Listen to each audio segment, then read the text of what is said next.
let's get into the March Madness, Brett. Let's talk about some brackets. Mine's busted. If you were in our March Madness bracket pool, you saw a name right above mine with the same last name. That was my sister, leading me by one win for most of the first round. But then the very first game of the second round, Illinois loses.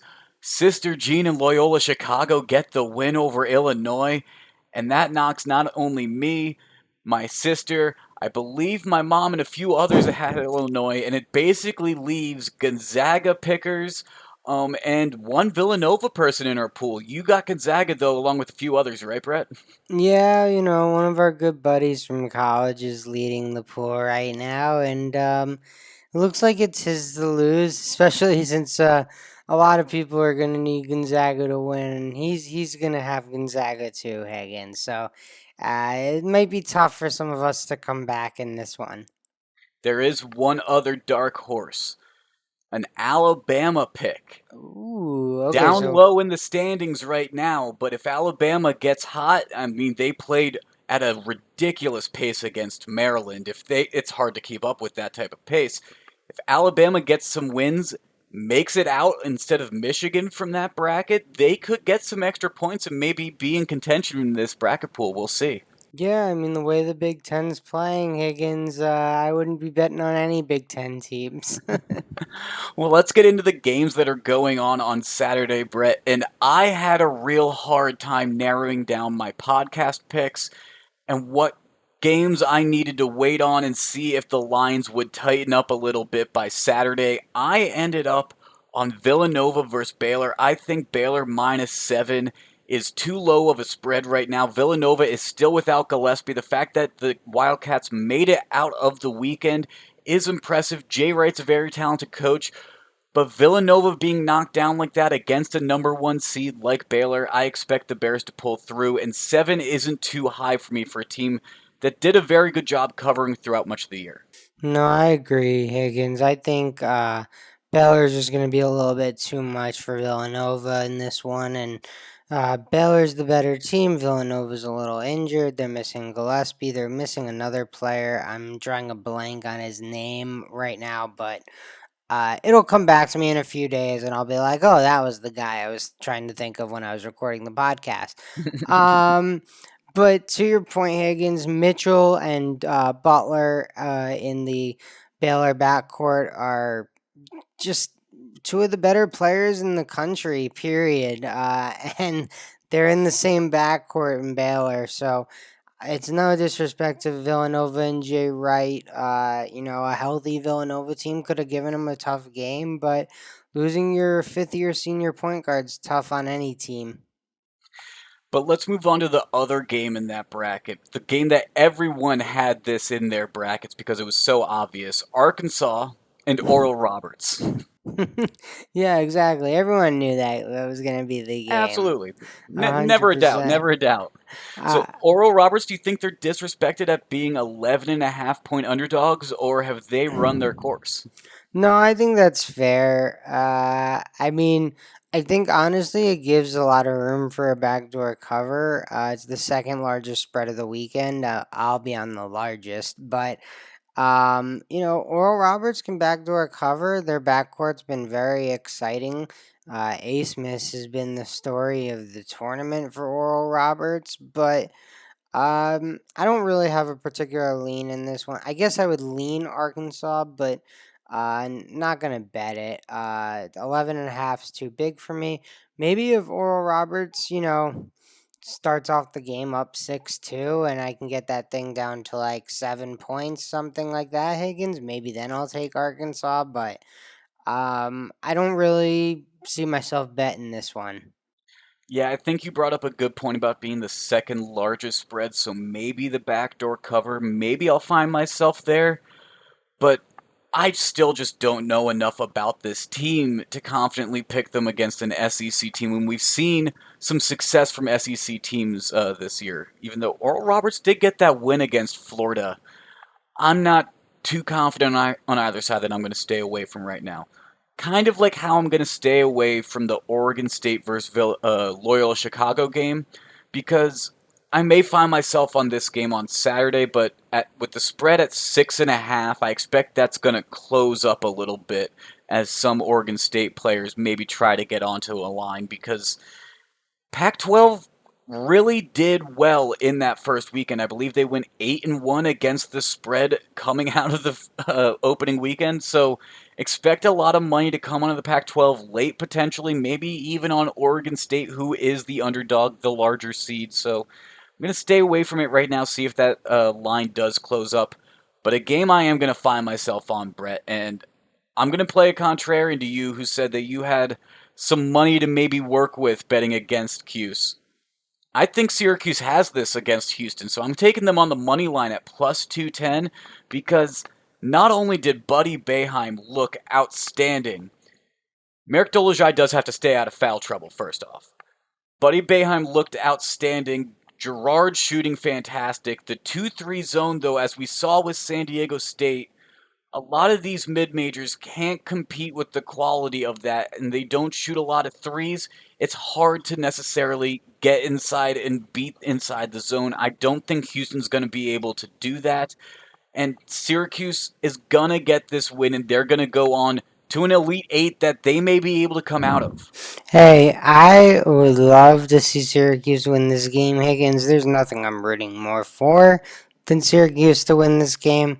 What I'll probably end up doing is taking a big chunk of that money that I have locked up potentially in some Syracuse future winnings and bet it on Houston just so I'm happy either way with the outcome. But I think Syracuse has a realistic shot. Like you said, Higgins, Buddy Boeheim is playing out of his mind. Dolezaj is playing well.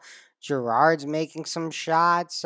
Kendary Richmond's playing really well. So, yes, Houston's been really good and consistent all year long. Quentin Grimes has been great, but Syracuse is hot right now, and you don't want to play the hot team with the unique defense. I do want to touch on that Oregon State game really quickly, though, Higgins, before Okay. we hop into Sunday, because even though I'm not on it, I do think there kind of is a clear side here that the Bucks are telling you to take. The over under in this one is 125.5, Higgins. If you look at all the other spreads or over unders we've popped up, 141.5, 159, 140, 158, 143. This one is 20 points lower, Higgins, and the spread is still 6.5 points. That spread's way too big for that total. And I think Oregon State covers, but I think Loyola Chicago wins. So that's why I'm not betting Oregon State. But I mean, the lines are pointing that way. In order for the over to hit and for Loyola Chicago to win, they'd need to win pretty much 67-60. Yeah, that would be a very difficult way to cover and barely hit the over at 67-60, actually, at 125 for the over under. I just find it very fortunate for the Beavers that they're playing on Saturday instead of Sunday because when you have Sister Jean on your side, you definitely don't want to be playing on Sunday. That's great. Let's jump into Sunday, though, Brett, and talk about the largest spread of the day that you were talking about. Gonzaga minus 13.5. Is it too big? Yeah, it's not my favorite, Higgins. I wish it was less points, but Gonzaga's gonna win this one. They're gonna, be up big on Creighton. With all due respect to Creighton, who's a very good team, one of the top teams in the Big East for sure. Uh, people were kind of low on them coming into the tournament. They surprised some teams getting out of surprised some people getting out of the first weekend, yeah, even as a 5 seed, but. Creighton's talented, but no one's as talented as Gonzaga, and I just think, a great coach plus a great team. I think this is a fair line to get Gonzaga at. 13.5 is pretty big, but I'm going to take it here. You can't be afraid of every big line, Higgins. You have to take some, and I think backing the Gonzaga team over the Arkansas team is the right move here for me. See, I think if I'm going to be on that game, I'm going to stay away from the spread, but I might be cooking up some two, three leg parlays that I could see Gonzaga at minus 1,000 being worth putting into because most of the season we have seen Gonzaga at minus 30,000 on the money line. Impossible to really have any value in a parlay. Gonzaga at minus 1,000, still rough, but still might be worth adding into a parlay, I think. I'm going to find myself on a different game, though, Brett, between an ACC school and a Big Ten school. Florida State versus Michigan. And I'm going with the number one seed Wolverines here. I think they're going to make it to the end of their bracket. I don't know if they're going to win that Elite Eight game, but I think that they're going to win this against the Seminoles. And minus 2.5, I don't think that's too big for a conference that's being held on the back of the Wolverines right now. They went 18-8 against their own Big Ten teams against the spread. That's basically all they played in the regular season. They went 18-8 coming into this game. They're different than the rest of that Big Ten. It's not the fact that the rest of the Big Ten lost. Michigan's different. Michigan's built a little different. They're going to win this game minus 2.5 against the Seminoles. I mean, expect it to be high scoring, though. This over under at 143.5. I could see myself even taking that over because this sounds like a barn burner. Yeah, the real question I have is how much of this is you just want Syracuse to be the last ACC team? I mean, like 100%, 99%, I don't 100. really care about that. I just don't think that Florida State's going to win this game. I No, wasn't even that's really fair. factoring that in, to be honest. That's fair. That's fair. I mean, Leonard Hamilton has had some tough goes in the tournament, but um, he's been a really successful coach at Florida State for, nearly 20 years. So him and the Florida State team, they're typically long athletes going up against Juwan Howard's Michigan team. The Isaiah Livers injury is kind of what's got me off of this game because otherwise I'd be leaning Michigan with you, Higgins. But Livers is a big, part of what Michigan does, and missing him could be it could not mean very much. Other guys could step up, or it could mean a lot, and they won't be able to fill his shoes. And I'm just not sure how that's going to affect the game. It'll be very interesting to see, that's for sure.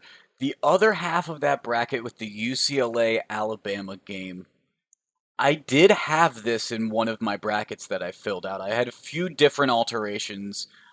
One of them I had UCLA making it to their Sweet 16, actually. Alabama, I think, is going to run away with this. I'm not going to find myself on this game yet. This is probably going to be a day of pick for me, I think. Yeah, I think that's fair. I'm kind of leaning UCLA in the points here. I don't really know why, and it's kind of one of those I hate it, so I love it kind of picks. But yeah, I think UCLA is one of those teams that played well early in the season. Was really disappointing heading into the Pac-12 tournament. Really stumbling in. And clearly, they found their groove in that Michigan State game, somewhere in that comeback, because they've looked really good since then. Mick Cronin's now in year 2 or 3 there, so he's got some of his guys in the rotation and playing big minutes. So I think this UCLA team might be onto something here a little bit, turning a corner maybe. Can they keep up with Alabama, though? I mean, Roll Tide, the Crimson Tide, 96 points against Maryland in a college basketball game. That's a lot of transition points. That is very, very fast offense and defense. Get the respirators out, get the oxygen tanks out, in a sense. I don't know if UCLA can keep up with that. I mean, they do average 73 points a game, but is their defense good enough to keep up with that? I mean, Alabama's very talented. Higgins. They got Quinterly. They've got Herb Jones. They have John Petty. They've got Shackelford. These are all guys that were highly thought of players coming out of high school, and they've matured over time at Alabama, and obviously Quinterly transferred in from Villanova, but um, Nate Oates has this team playing really well. I don't think anything I'm saying is a knock against Bama. It's more so just kind of believing in Mick Cronin and his program a little bit, and also maybe buying a little bit of the Pac 12 juju going on right now because they've got 4 teams in the Sweet 16, Higgins. I get that. I get that. Speaking of the Pac-12 juju, I mean, like I said earlier, they went 8-1 against the spread in the opening weekend, so not a bad pick to take UCLA plus 6.5. But what do you do when it's Pac-12 versus Pac-12? When you have Oregon versus USC? I mean, Pac-12's gonna win, but Pac-12's also gonna lose. Exactly. I don't know what you do here. I guess you know, you I guess you revert to other strategies other than the hot conference strategy, but I guess I'll give you my lean first, Higgins. I would always lean with the best player on the court. In that case, it's probably Evan Mobley in this one. So I guess I would lean USC minus 2.5, but just like the UCLA Bama game, I'm staying off of these. I don't really have a great feel for these games. I'm going to enjoy watching them. But as my bracket would suggest, I have no idea what the hell is happening in college basketball this year. Well, we do have some data to look at for this game because since it was mainly just conference basketball games, USC, Oregon, they obviously played. One of their games were postponed slash canceled. I guess it was postponed because they're replaying it in March Madness now. But the only time they did meet up was USC to win 72 to 58. That was at USC though, so neutral site. Who knows? I'll probably find myself on the over of this game, is what I'm thinking, depending on if it stays where it's at right now. I'm not going to pick it right now, but that's where I'm leaning because both of these teams average 75 points per game. Oregon allows 80 points per game. Yeah. So 139 seems a little bit low to me. Yeah, I mean, Dana Altman and Andy Enfield know how to put up points and get their offenses to put up points. So I think that's a fair take, Higgins. Actually, I wasn't even really thinking too much about the over under, but that's might be my favorite bet of this You know game. what? You know what? Audible. I'm taking it. I'm Taking taking it, it right took now. it, Live gone. bet Jake on the Live over. bet on the Jake pod. on the over. I just did that research live. We're doing it. We're We're doing it. doing it. Doing it. I like that bet, Higgins. I was going to say that might be my favorite one for this game. So, good take there.